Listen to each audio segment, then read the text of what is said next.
Anong ginawa niya ni Yuri? Nagsimba. Ano pa? Nag-grocery at nagluto. What else? Nagkwentuhan at naningin ng pictures. What else? Wala na. What else? Wala na. Meron pa ba dapat? Don't lie to me. Nag-kiss. Why are you doing this to me? You're mine. Only mine. Everything about you is mine. No. No, I'm not. Hindi ako gamit, Kiefer.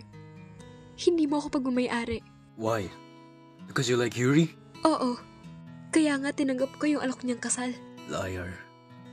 You can't lie. No, I'm not. To me. Totoo yung sinasabi ko. And yet you responded to my kiss that night.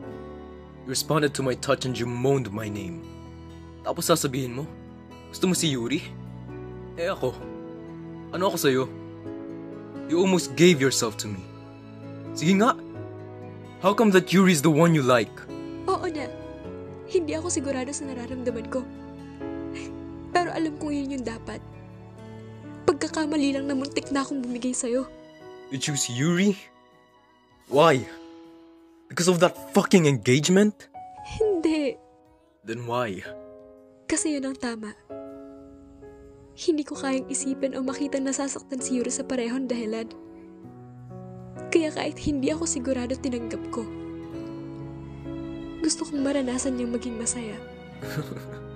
So you choose to sacrifice your feelings? Haha? Si Yuri na naman.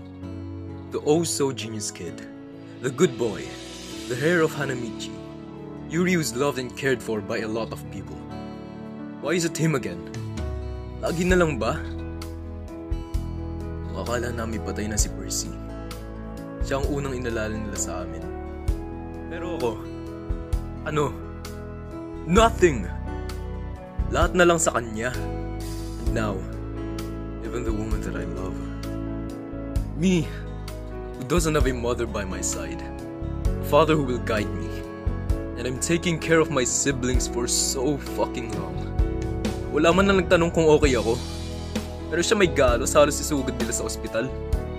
Kulang na lang sambahin siya ng lahat eh. Tama na. Please. Huwag naman pati ikaw, JJ. Please. I can't lose you.